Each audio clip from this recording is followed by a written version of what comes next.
Suicide is the second leading cause of death in the military. I was in denial of how bad it really was.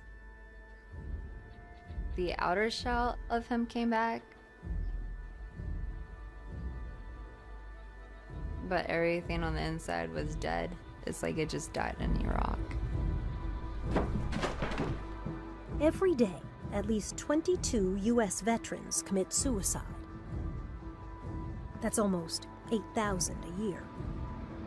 Out of all the branches in the military, the Army has the highest number of suicides. The exact causes of suicides are unknown because they differ from person to person. In 2001, the Pentagon launched the Millennium Cohort Study, which was a survey of mental health in the military. They found that men were twice as likely to commit suicide as women. They also found that depression doubles the risk of suicide, and alcohol abuse more than doubles the risk. A study that was done showed that soldiers exposed to killing in combat are at 43% higher risk of suicide. Some people believe that the suicides are a result of mental disorders that soldiers already had coming into war.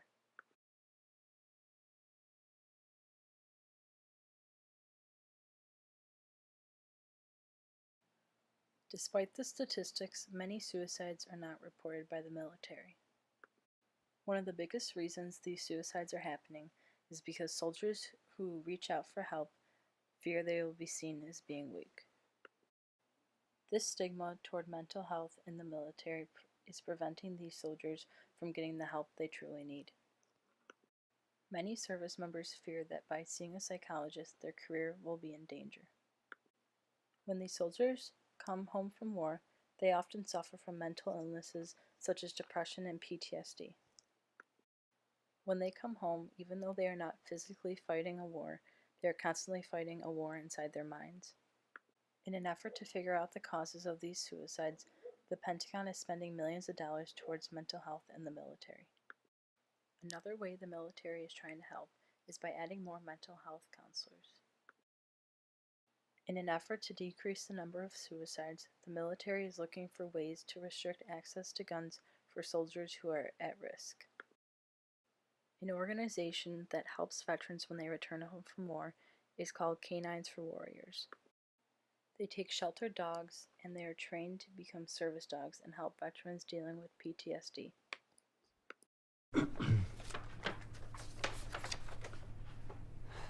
Dear Captain, I can trace the moment when everything changed, when something snapped. April 5th, 2005. I was serving in Iraq as a combat medic when our unit got hit with that IED. Nothing could have prepared me for what I saw that day. And nothing prepared me for life back home. I didn't know what PTSD was, or that I was even suffering from it. I was a prisoner in my own home, unable to sleep without a nightmare.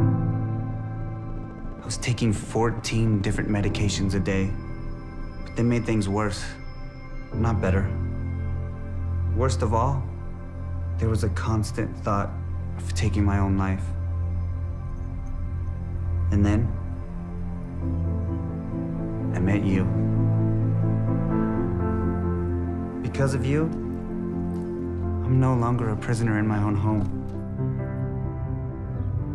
Just like my battle buddies were my eyes and ears in Iraq, you are my eyes and ears here in the States. A study that was done showed that 25% of active duty soldiers have one or more mental disorder. A study that was done showed that 2/3 of veterans with mental illnesses are not receiving treatment. Canines for Warriors is one treatment option for these veterans.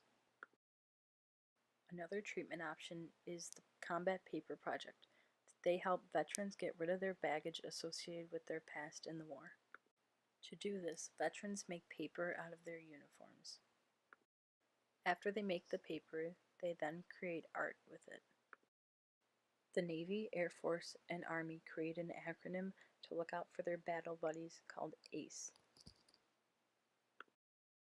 Ask your buddy if he is having suicidal thoughts, care about your buddy, and escort your buddy to a healthcare provider.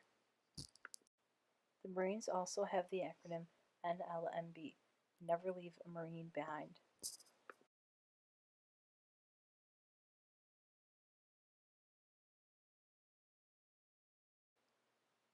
If you or someone you know needs help, call the National Suicide Prevention Lifeline at 1-800-273-TALK.